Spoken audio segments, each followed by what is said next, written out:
कर दोगे तो जितना पैसा आपने लगाया होगा वो सब बर्बाद हो जाएगा। क्यों बर्बाद में बोल रहा हूं? क्योंकि जो किचन होती है सबसे ज्यादा खर्चा उसी में हमारा लगता है। अगर वो सही से काम नहीं होगा तो दिक्कत आती आती है। बनाते टाइम हमें आइडिया नहीं लगता है कि क्या क्या चीजें ध्यान देनी होती है, और जब बन जाती है तो उसके बाद हमें दिक्कतें आने लग पड़ती हैं। तो आज का वीडियो उसी पे है कि आपको कोई दिक्कत नहीं आए, इसीलिए हम पहले ही वो पहली 10 डिजाइनिंग की प्लानिंग की गलतियां आपको बता देंगे कि आप उनको सही से कर दोगे और जो पैसा आप लगाने वाला हो वो सही से आपका रहे। सबसे पहली गलती, बेसिक गलती मैं बताऊंगा, वो होती है हमारी चिमनी। चिमनी जब हम लेने जाते हैं हमें कोई आइडिया नहीं कि कौन सी चिमनी लगानी है, हम कोई भी चिमनी लगा देते हैं तो वो दिक्कत हमें देती है। क्योंकि दो टाइप की चिमनी मार्केट में आती है। फ्लैट चिमनी जैसे सामने देख रहे हो, ये है इंक्लाइन चिमनी। दोनों ऑप्शन आपको मार्केट में मिल जाएंगे। मैं कहूंगा कि आपको फ्लैट चिमनी लगानी चाहिए, लेकिन आप सबके क्वेश्चन होंगे सर फ्लैट चिमनी उतनी देखने में अच्छी नहीं लगती जितनी इंक्लाइन लगती है। इंक्लाइन देखने में बहुत सुंदर लगती है, लेकिन उसकी जो मैंने एक्सपीरियंस के साथ देखा है उसकी सक्शन पावर कम होती है as compare to flat. Flat वाली क्या होती है, पूरा धुआं जो होता है हमारा, स्मोक जो निकलती है, इंडियन किचन है, परांठे बनेंगे, तड़का लगेगा, पूरा धुआं सोख लेती है फ्लैट चिमनी। लेकिन इंक्लाइन चिमनी को कुछ दिक्कत तो आ रही है। 2-3 किचन से हमें ये आ गया कि सर आपने इंक्लाइन चिमनी लगवाई थी और धुआं सक्शन कम हो रही है।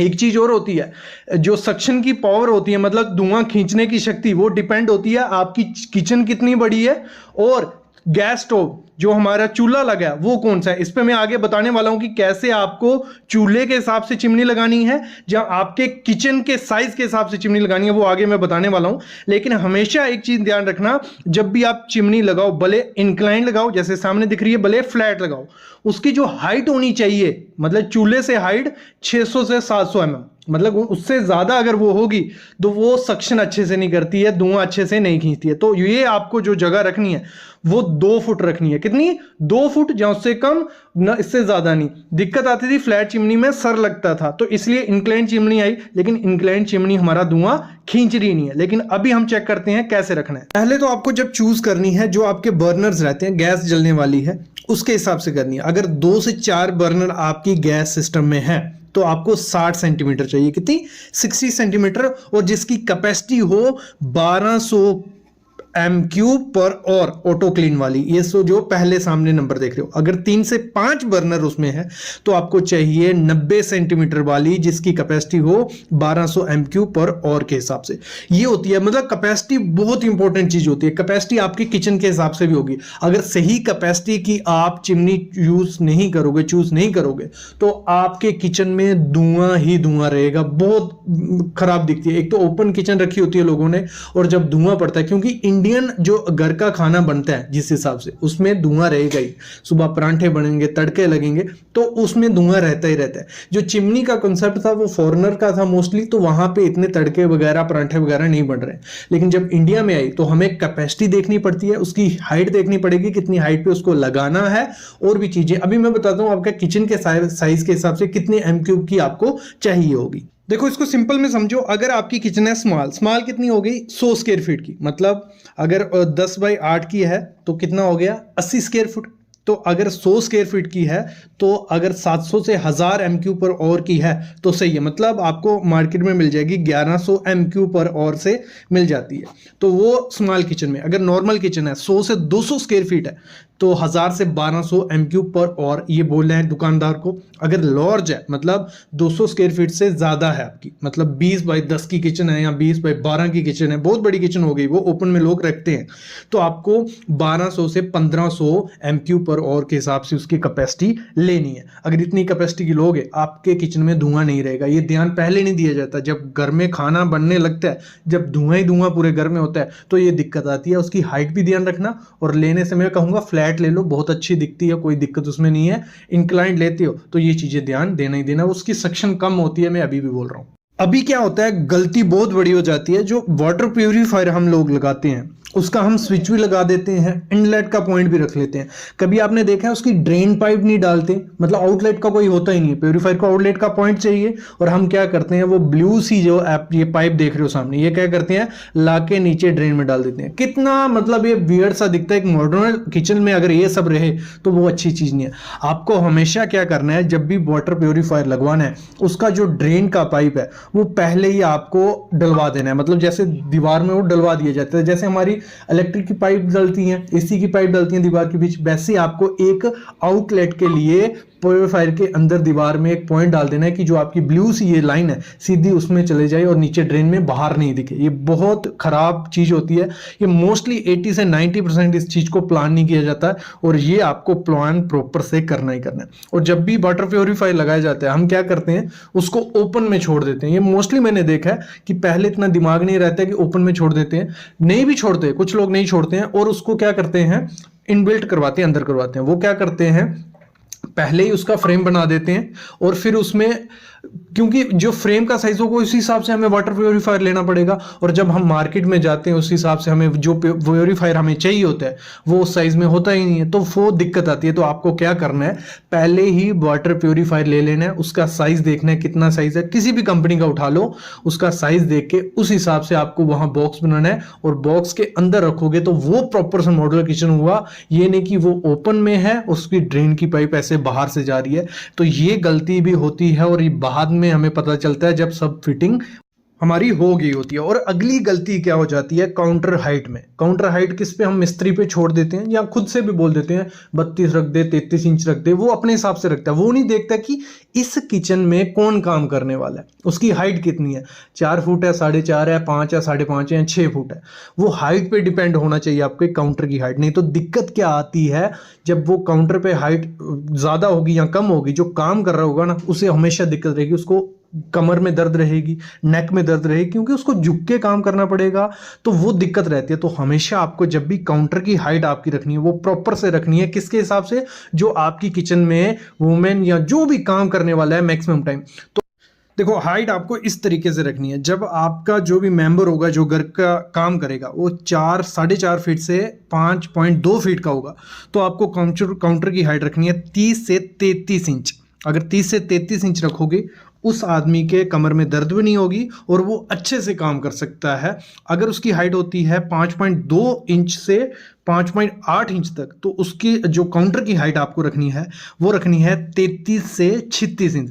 तो इससे क्या होगा, अच्छे से काम वो कर पाएगा और उसे कोई दिक्कत नहीं आएगी काम करने में।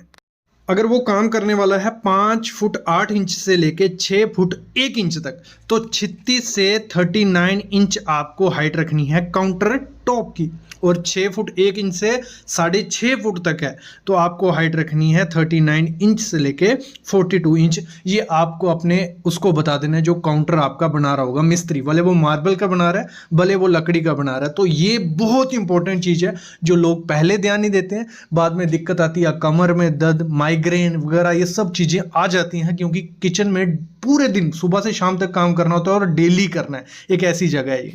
अगली हम लोग मिस्टेक कर देते हैं जब हम किचन की सिंक लाते हैं। सबसे पहले जो सिंक आपको लानी है वो लानी है साउंडलेस। मतलब साउंडलेस क्या हो गया, उसके नीचे आजकल पैड लगाए जाते हैं सिंक के नीचे, जिसकी हेल्प से क्या हो गया, बर्तन गिरेगा इतनी ज़्यादा साउंड नहीं आती। नहीं तो पहले किचन होती थी, बर्तन गिरा इतनी ज़्यादा आवाज़ आती थी, वो लानी है। दूसरी आपको जो लेनी है स्टेनलेस। जैसे सामने आप किचन की सिंक देख रहे हो, उसमें क्या दाग लग गए हैं, ये दाग लग जाते हैं। अगर आप लोगे हैंडमेड किचन जो सिंक आती है उसमें दाग की चांसेस रहते हैं अगर आप लोकल कंपनी से लोगे। अगर किसी दूसरी कंपनी से लोगे तो जो ब्रांडेड कंपनी है उसमें ऐसे दाग नहीं लगेंगे। ब्रांडेड कंपनी में क्या होता है, प्रॉपर स्टेनलेस स्टील यूज किया जाता है। इसमें जो हैंडमेड बनती है लोकल कंपनी से वो 5 से 6 हज़ार रुपये में मिल जाएगी, लेकिन उसमें दिक्कत रहती है कि हमारे दाग रह जाते हैं क्योंकि उन्होंने बीच में आयरन मिक्स किया होता है। तो आपको हमेशा जो सिंक लेनी है वो प्रॉपर अच्छी कंपनी से लेनी है, और हैंडमेड लो लेकिन अच्छी कंपनी की। नेक्स्ट चीज जो आपको देखनी है, सामने आप फॉकेट देख रहे हो, नल देख रहे हो, ये जो नल आपको लगाना है लंबी नोज वाला लगवाना है, लॉन्ग नोज जिसे बोलते हैं। अगर छोटी नोज वाला लगाओगे तो दिक्कत आती है, जो भी बर्तन साफ करेगा उसकी कमर में, नेक में पेन रहेगी, क्योंकि उसको झुकना पड़ेगा। जितना आगे रहेगा, जैसे ये मतलब कितना पीछे है देखो, जो भी आदमी होगा उसको झुक के बर्तन साफ करने पड़ेंगे। तो हमेशा आपको क्या करना है, लॉन्ग नोज रहो और दो पॉसिबल हो 2 फकेट रखो। जैसे ये सामने देख रहे हो, एक हाथ से खींच के बर्तन धो सकते हैं, दूसरा लॉन्ग नोज होगा तो पानी गिरता रहेगा, सीधा खड़े रह के भी प्लेट रख के साफ हो सकता है। तो ये दिक्कत रहती है, मिस्टेक होती है, हम उस दौरान ध्यान नहीं देते हैं, आपको देना ही देना है।